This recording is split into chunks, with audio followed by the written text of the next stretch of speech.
Hello, I'm Steve Walton. I'm Senior Research Fellow in New Testament at Trinity College, Bristol in the UK.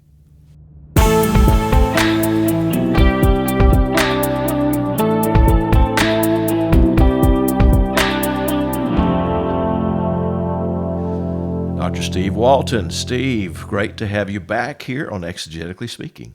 Thanks. It's good to be with you again. Hey, listen, you're working on a big project. I don't know how long this is going to take you, but you're writing the very first edition of the Acts commentary for the Word Biblical Commentary. This project started back in 1980s. And you are now. This is now. You didn't start in the 1980s, but No. I was saying the whole commentary series started back in the 1980s. But you were deputized to do Acts, which is one of the biggest books, maybe the biggest book in the New Testament, which is a big job. But the very first volume of that is coming out next year in 2024, probably October, maybe November of 2024. First of all, congratulations on getting that first volume done. Thank you. I'm very excited about it. It's been a long road and a long journey, but I'm very excited that it's near completion. Well, this is a commentary series, the Word Biblical Commentary, that at least in our library, and I think in other libraries as well, is probably the most borrowed, the most checked out, the most taken off the shelf commentary series that we have. And so yours is going to be right up there with them for years and years and years to come. One of the great things about writing books is that they last long beyond we do, right? We're only here 70, 80 years maybe, if we're lucky. But those commentaries are going to last for a long time. Yeah, indeed. I mean, I found myself, the two commentaries I've consulted most are by F.F. Bruce and C.K. Barrett. And Barrett's commentaries are from the mid to late 90s. And Bruce's was originally done in the 50s, the 1950s. And the final edition before he died in the early 90s. And the final edition was 1990. So, yeah, they being dead yet speak, as Hebrews says. That's right, exactly. So I'm looking forward to that. We're looking forward to working with you and seeing that come to fruition. And gosh, it's just so exciting. Thank you for doing that. Now today we're going to turn our attention to the book of Acts. And we're going to look at Acts chapter 2, verse 33. Now, Acts 2 is really incredible. I remember back in the Jesus movement days, there was a singing group called the Second Chapter of Acts. Oh, yes. And they were phenomenal. I mean, they were great vocalists, great music. But anyway, Acts chapter 2 is really incredible. Tell us a little bit about what's going on in and around Acts 2, verse 33, which is where we're going to focus today. Well, the chapter begins with this extraordinary event of the coming of the Holy Spirit. Which Jesus has promised at the beginning of the book of Acts. He's told them to wait in Jerusalem for this to come.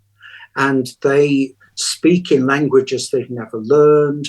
There's an amazing wind. There are these strange fiery flames that land on their heads. And a crowd gathers. And the crowd are divided. Some of them are saying, wow, this is amazing. And some of them are saying, these guys have been drinking way too much wine way too early in the day. But it's only 9 o'clock in the morning. Yeah. Peter stands up and says, let me tell you what this is all about. He quotes from the book of Joel about God's promise to pour the Spirit on all God's people. But then the speech he gives focuses on Jesus, not the Holy Spirit, which is really interesting. And it's at 2:33 that he brings the two together. Okay. Since Jesus has been exalted to the right hand of God and has received from the Father the promise of the Holy Spirit, he, Jesus, has poured out what you see and hear. So this is part of his explanation of what's going on, but it's an explanation about Jesus and Jesus' relation to the Spirit. Okay. So the Spirit has come, and as Acts 1:8, I think, says, you're going to be witnesses of me when the Spirit comes, right? Which is exactly what happens here, seems like. Yeah. And there's a really interesting sequence of events in this verse. Jesus has been exalted to the right side of God. That's about the ascension of Jesus, which has happened in Acts chapter 1, verses 9 to 11. That places him at the place of authority in the universe. Then Jesus receives the Spirit from the Father. Oh, okay. The Father donates the Spirit to Jesus. Now that's really interesting. And Jesus then pours out what you've seen and heard. Now, the thing that's interesting here is ask the question in Second Temple Judaism, the Judaism of this period, who pours out the Holy Spirit? And there's one and only one answer, and that is Yahweh himself. So what's going on in Jesus pouring out the Spirit is that he's doing what God and God alone can do. And that's the remarkable thing. In the Joel passage that Peter quotes in Acts 2, it's Yahweh who will pour out the Spirit. I will pour out my Spirit on all flesh. But here it's Jesus pouring out the Spirit. So later on in the book of Acts, the Spirit can be called the Spirit of Jesus in 16:7, because Jesus is now the Lord of the Spirit, we might say. My former colleague Max Turner liked to use that phrase. Yes. And there's nothing at all in Jewish background, religion, that could possibly have prepared for this. This is a completely new thing in the age of the Spirit, because the Spirit is being poured out on the whole believing community.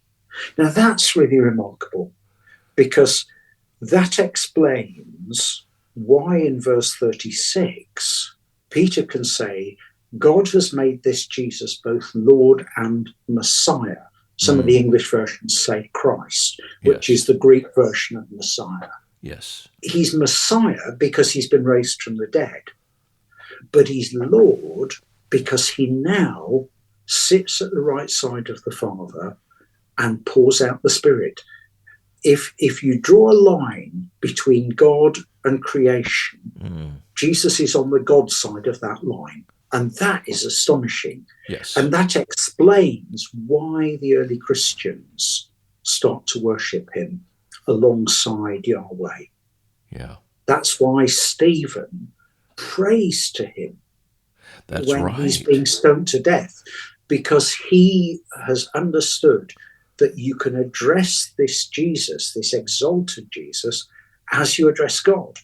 But if you're a good first century Jew, you pray to Yahweh and Yahweh alone. Right. You pray to nobody else.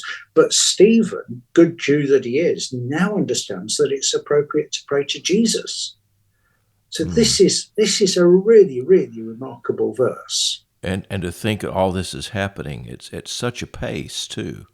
I mean, this didn't take decades and decades to work out the theology of it, right? This didn't take centuries and church councils to figure it all out.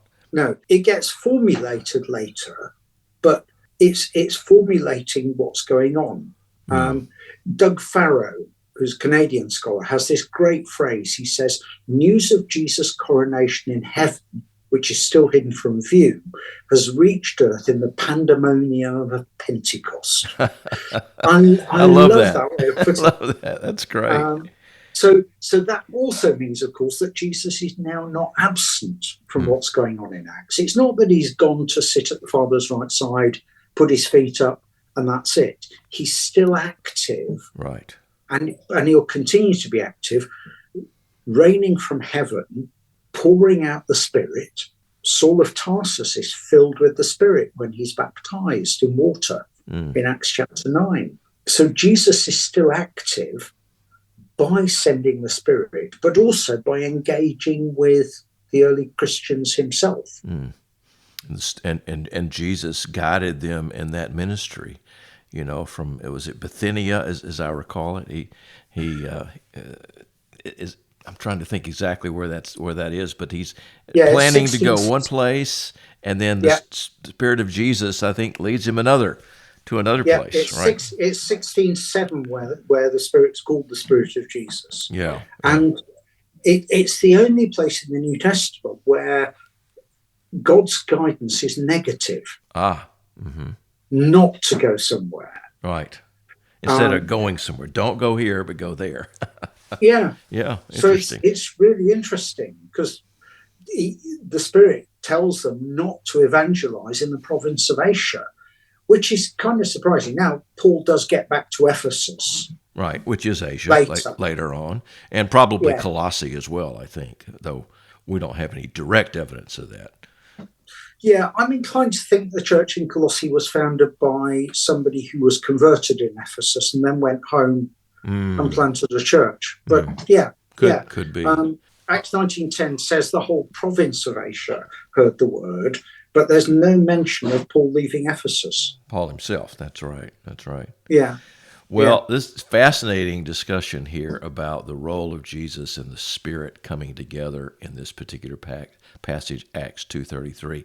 On another occasion, I want to come back and talk about 2:36, because it says there at the very end, as he's speaking, Peter's speaking to this crowd, let the house of Israel know for certain that God has made him both Lord and Christ, this Jesus who you crucified. Which is kind of interesting, to think about, on a Roman cross and all that. But now he's speaking to the Jew. Anyway, that's kind of an interesting passage. But we'll have to tackle that, Steve Walton, another day. Dr. Steve Walton, thanks for being with us here on Exegetically Speaking. You're most welcome.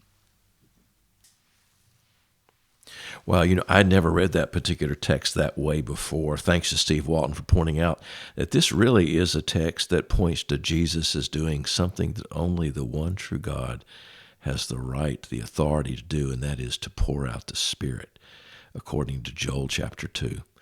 Interesting stuff. Thanks, Steve, for showing that to us. Thanks as well to Ian Rosine, Rebecca Larson, and John Lansma. They are our team in Wheaton. They do such a great job.